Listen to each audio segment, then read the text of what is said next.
Hey everybody. Today we're going to conclude our discussion of plasticity, and more specifically our discussion of failure criteria and different forms for the yield criterion considering different influences. So if you'll recall, our definition for the yield constraint equation in this very general multi-axial setting looks kind of like this.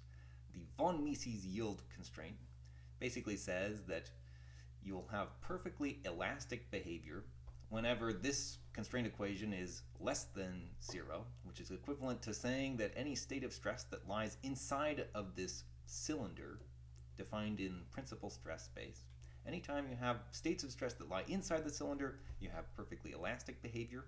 But if you increase that stress in the material to larger values until eventually maybe you have some state of stress that's being increased in successive amounts, eventually it'll reach a point where it lies on the yield surface, and that's where you have the condition that this yield constraint equals zero. It basically means that you've achieved the yield condition, and at that point you'll start to have plastic deformations occurring in the material. So basically no yielding occurs, no evolution of plastic strain occurs as long as you're inside the yield surface and you have perfectly elastic behavior. But as soon as the stresses become large enough and you meet this criterion, then plastic flow starts to occur. But the important thing to note here is that you can never be outside of the yield surface. That's just not allowed.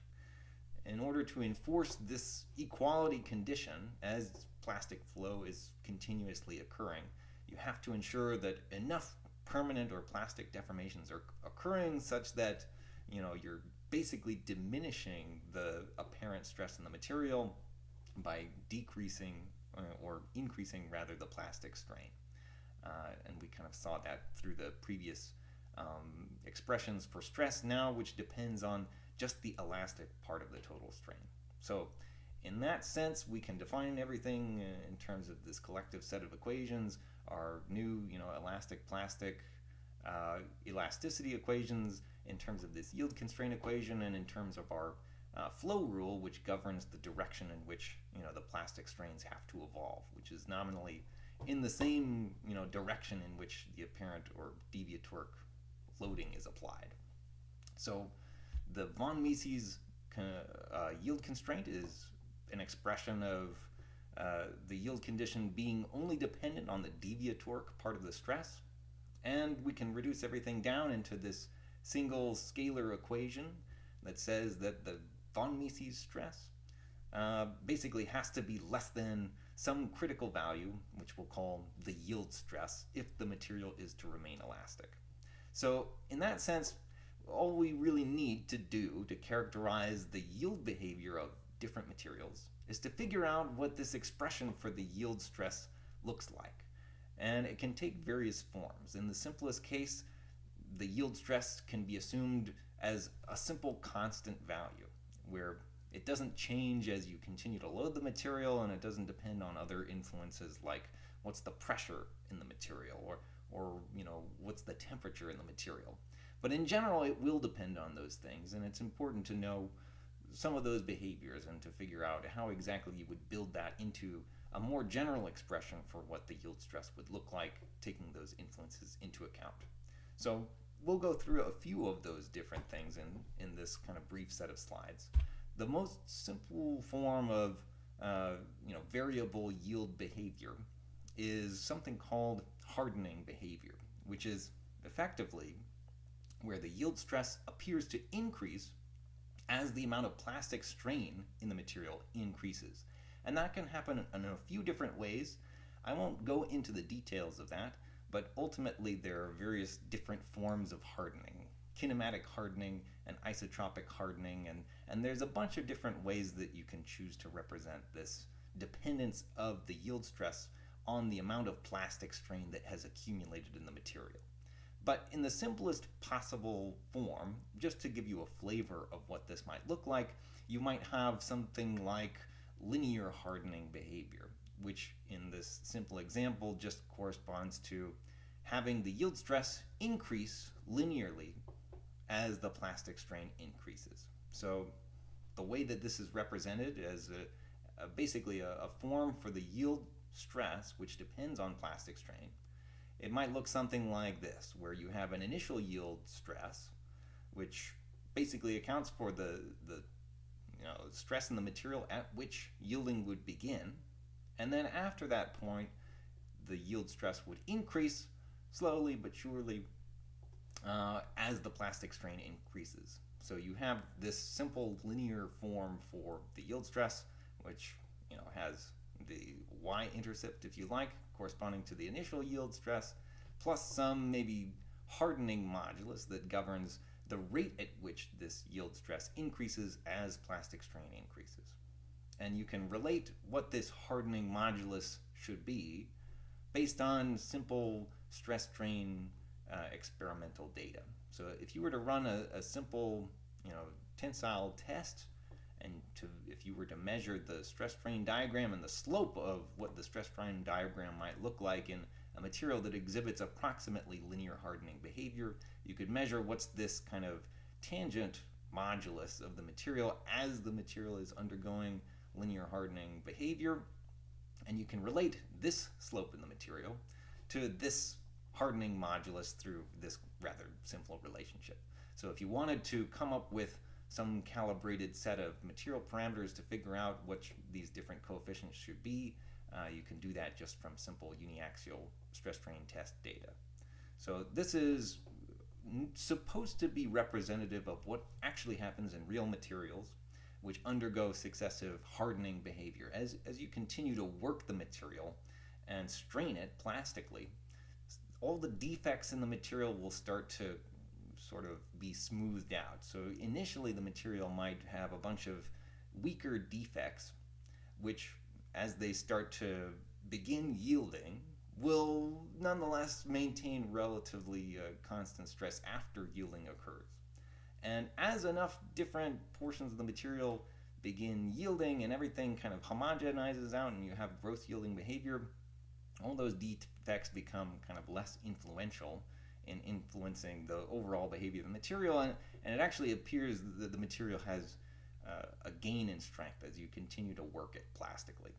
And again, it can happen in several different mechanisms which correspond to different forms of hardening, like I'd mentioned previously.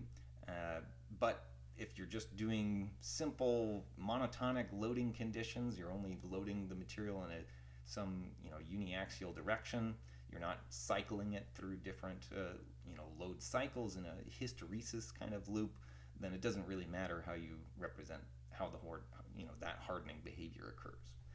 And you could have much more complicated variation in how this hardening behavior occurs beyond just linear hardening. Certainly, you could imagine a more general expression for the yield stress, which depends in a much more complicated way. Maybe it's a quadratic term, or maybe it's an exponential term, or there's power law hardening.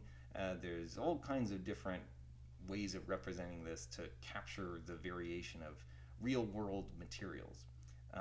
But all of that is beyond the scope of what this course is intended to equip you with. Really, you just need to know that if you had some piece of material, then if it's been previously subjected to some history of loading, then you could probably reasonably expect that the apparent yield stress in the material should increase, technically. For most metals, that's true. It won't increase significantly, though. It won't have a significant strength gain, but it is important to note that that behavior occurs because, in general, it means that the material won't just lose all of its stiffness and the material will result in wholesale structural collapse. Hardening behavior is really important for structural stability. So having that behavior of these types of materials like structural steel is actually really critical.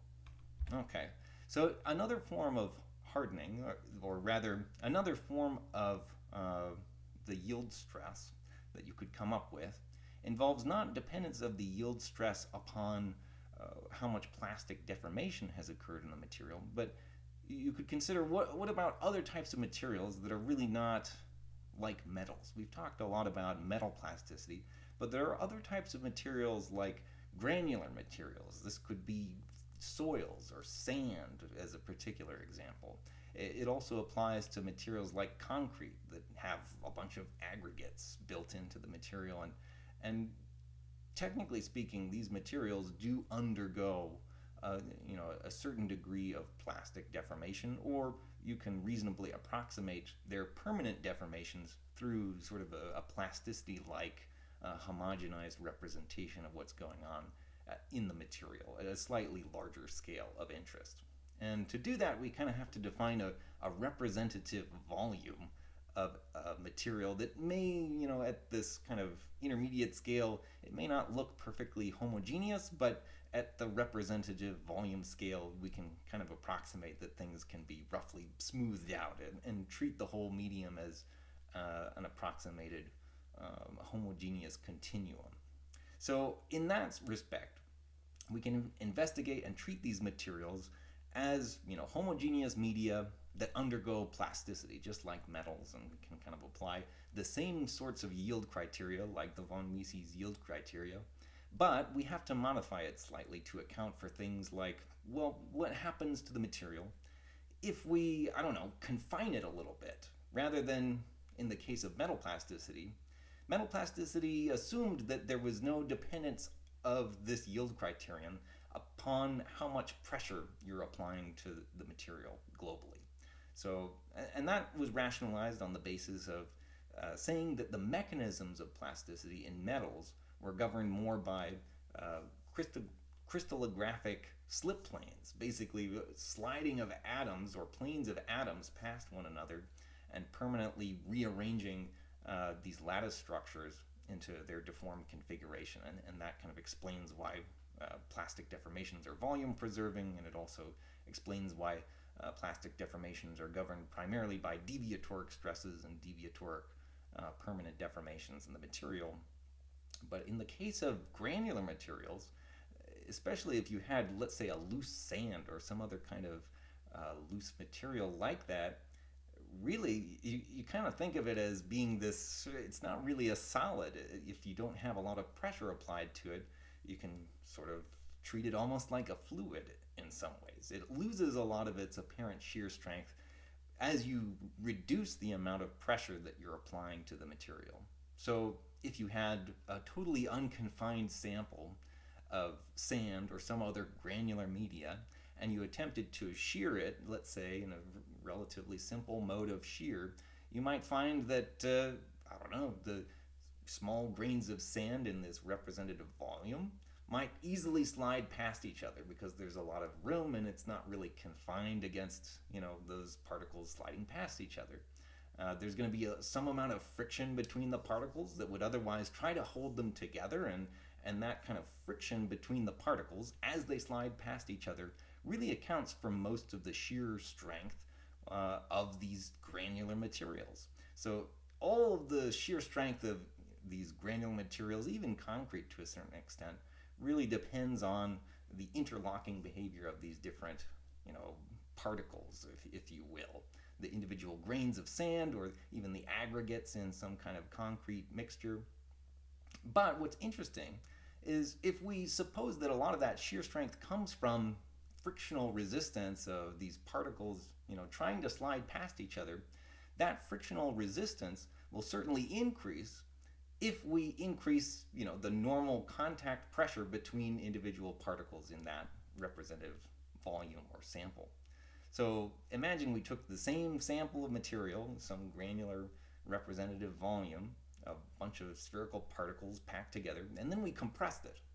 Certainly in doing so, we would increase the amount of normal pressure between different particles, which would increase the frictional resistance between particles to prevent them from sliding past each other a little bit more, and that would seem to increase the amount of frictional resistance that would lead to a larger apparent shear strength of the material. So clearly, as you continue to increase the amount of pressure in the material, it would, roughly speaking, increase linearly the apparent shear strength of these granular materials. So as you increase the pressure in the material, you might notice behavior that looks kind of like this, where if you were to try to load the material at different levels of compression, as you increase that degree of compression in the material, the apparent shear strength should continue to increase.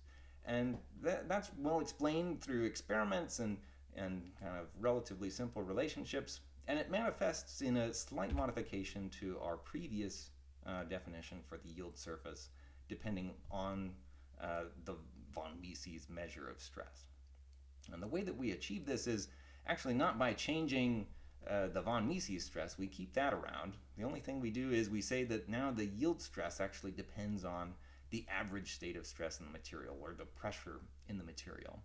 And if we do this, if we choose a particular form for the yield stress depending on the average stress in this way, we get something that looks kind of like this, which is equivalent to the so-called Drucker-Prager yield surface. And visually, the Drucker-Prager yield surface is this conical surface, now in principal stress space, rather than a cylinder as we had in the purely von Mises yield criterion. And this cone basically looks like it tapers off to a point as you get into this region where you have more and more tensile pressures in the material. But as you have more and more compressive pressures moving kind of in the reverse direction along the hydrostatic axis, then the apparent yield stress of the material will increase, which basically means that the diameter of this kind of cone will increase as you kind of become more and more compressive. You could also visualize that in sort of a cross-sectional profile of this conical surface, showing the variation of the apparent yield stress in the material, this kind of red line, as you have the average stress either increasing, which results in an apparent decrease in the yield stress, or increasing pressure, which is kind of decreasing the average stress, means that you're actually increasing the apparent yield stress of the material. So it looks kind of like this. And what's interesting is that it really only requires these two parameters. You can calibrate it to a certain extent from experimental data. You can relate it to the friction angle of certain types of materials, granular materials. But ultimately, it should depend on these two parameters. A being sort of the pressure, the yield stress that you would measure at a state of zero applied external pressure, and then B is sort of the slope of this line, which in general should have a negative value, indicating that it should kind of look like this, to indicate that really you should have an increase in yield stress in the material as you have decreasing values of average stress. So that's the Drucker-Prager yield criterion. Very useful in modeling the behavior of soils and pressure-dependent materials. Okay, other dependencies that you might see in the yield stress are obviously temperature.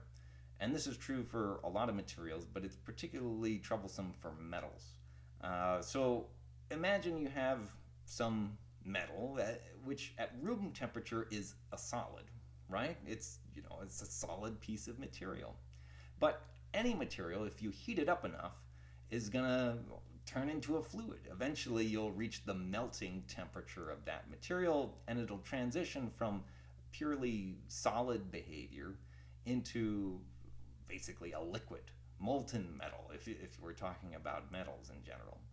But even before you heat it up to the melt temperature, technically speaking, if you tried to increase the temperature of some metal to a sufficient degree, you'll notice something interesting, that if you apply some stresses to the material at an elevated temperature, it'll start to yield at an earlier point of loading than you would have if you were to try to load this piece of material at standard room temperature conditions. And that indicates that really, even though we say that there's this discrete transition in material behavior going from a solid into a liquid, really that transition is a little bit more smooth, and it's really accounted for by saying that the yield stress in the material should really depend on temperature, such that if we're increasing the temperature and we're loading the material enough at high enough stresses, the material will kind of start to flow plastically and begin its transition into more like fluid-like behavior, assuming you're applying enough stress to it. So that's particularly troubling if we're trying to design structures against various hazards, in particular things like structural fire. That's a huge problem for metal structures or steel structures, where various different approaches need to be implemented in order to insulate structural members against excessive heating that can lead to this apparent loss of yield strength and potentially even collapse of the structure. There are several notable examples where that was a problem, including the collapse of the Twin Towers, which were partially caused by excessive heating of a lot of the steel structural members, which were exposed to excessive temperatures from the jet fuel that ultimately made its way and ignited inside of the structure. So very tragic, obviously, and so that's why we really have to take these things into account when we're designing structures to withstand these sometimes extreme events. All right, so temperature dependence of the yield stress usually means that yield stress will decrease with increasing temperature up to the point where eventually the material just melts, in which case it's kind of like the yield stress drops all the way down to zero. So that's kind of the extreme limit. If you eventually increase the temperature enough, it's just going to melt and you've lost all of your shear strength completely. At that point, you can kind of say that really fluid behavior is really characteristic of purely hydrostatic stresses being governed by volumetric strains, and the shear strength of the material goes away completely.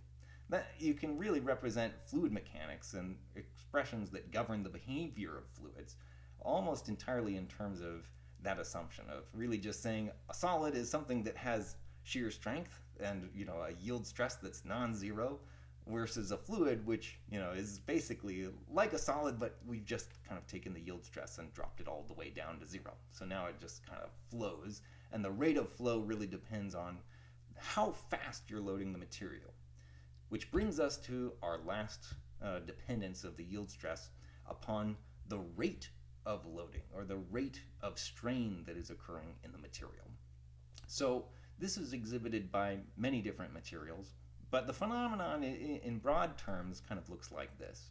The yield stress can depend on the rate at which the loading is applied. And you could do this in an experimental setting where, let's say we had a uniaxial bar and we loaded it at different strain rates.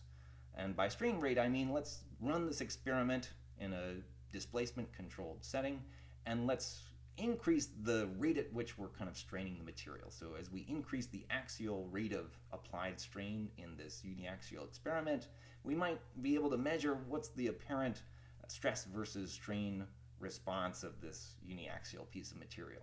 And at reasonable rates of loading, which you would probably only be able to achieve using standard, let's say, tensile testing equipment, the rate of strain, really, you're not going to see that much dependence of the yield stress upon the rate of strain. It's only if you get to really fast rates of loading, and I'm talking about things like impact loading and other types of very fast applications of loading. In those regimes, you start to notice that the yield stress in the material actually starts to go up, which is obviously beneficial if you're trying to account for, is this piece of material going to fail if I strike it really fast with an impact? Well, technically speaking, the apparent yield stress in the material goes up slightly.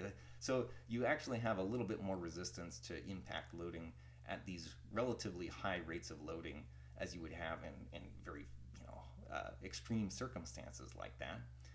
But in general, for most service loads that aren't really, the rate of loading isn't that high, this effect doesn't really take that much influence on the material. It's really only in those extreme circumstances where that becomes relevant.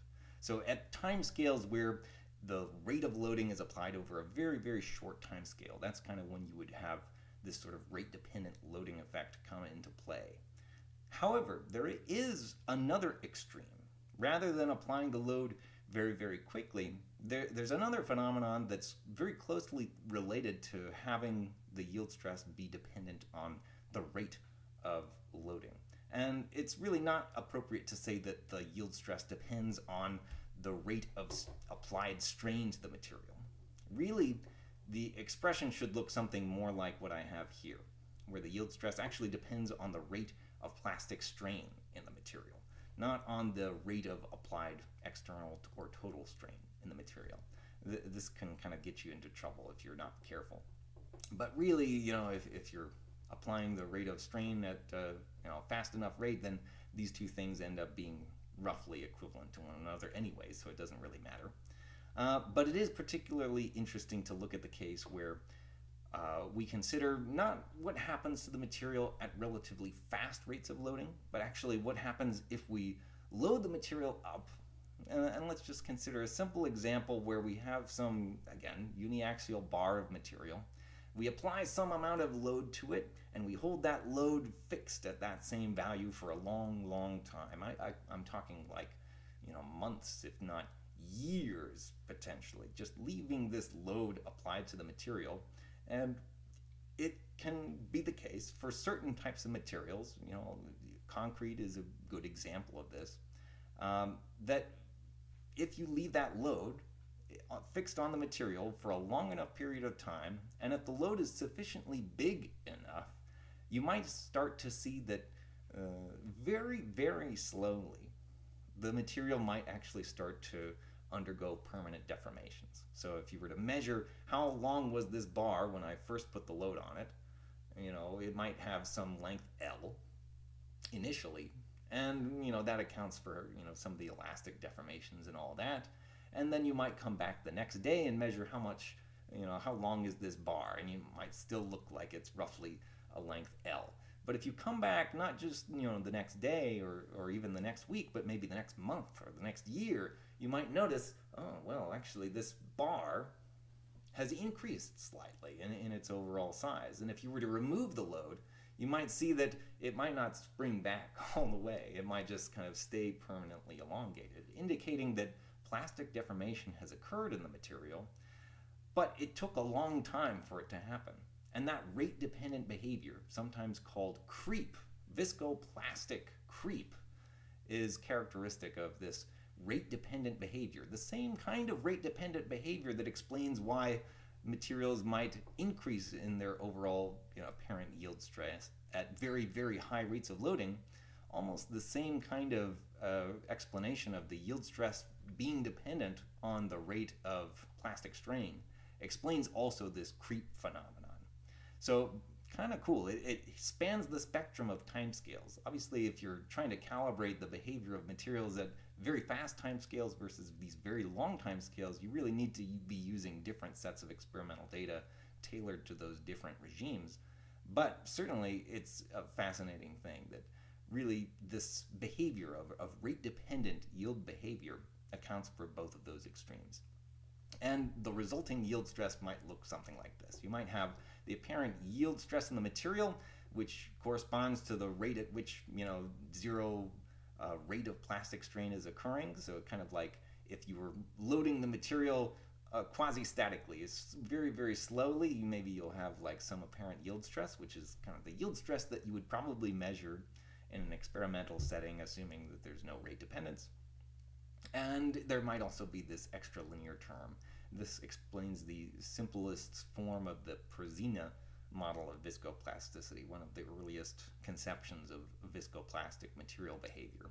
And it includes a parameter which can be thought of almost like a viscosity term that rationalizes that the yield stress will increase as the rate of plastic strain increases.